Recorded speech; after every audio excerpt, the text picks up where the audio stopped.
What if I told you that right now, in this moment, that you are creating your reality? And the thing that is doing it is not what you think. Most people believe it is their actions creating their reality.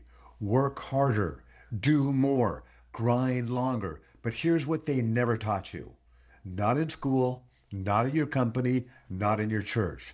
Your heart is not a pump. They told you it was a pump, a muscle, a mechanical pressure system, and they had a good reason to keep that story alive. Because the moment you understand what your heart actually is, you stop being manageable. Your heart is a transmitter. It generates an electromagnetic field at least 60 times more powerfully than your brain, measurable at least 3 feet outside of your body in every direction all the time. And I believe that it goes much further than that. Hard Math Institute has been measuring that field for 30 years. I was certified as a hard math trainer over 10 years ago, but I want to be sincere with you. I've been aware of my heart consciousness for over 40 years, long before they had the science to back it up. I knew something was there. This is not a philosophy. This is hard science with a very long personal track record behind it. That field that you transmit carries information, and the quality of that information, the coherence of that signal is dictated by one thing, your internal state. We're talking about emotional regulation. Now let's think about your phone for a second. We integrated that technology in our lives so completely that most people cannot go 10 minutes without it. We are feeding our minds constantly with news, notifications, doom scroll, but nobody is feeding their heart. The heart is the smart one, and the brain is the reactive one. Most people are living from their ego, their brain, not from their consciousness, their heart. Your heart sends 40 times more signals up to your brain than your brain sends down to your heart. What you are transmitting is your mood. What creates your moods is your hormones. What creates your hormones is how you're perceiving your reality right now. Positive state, and you're broadcasting that. Negative state, and you are broadcasting that too. Every person you meet is reading your frequency before you open your mouth.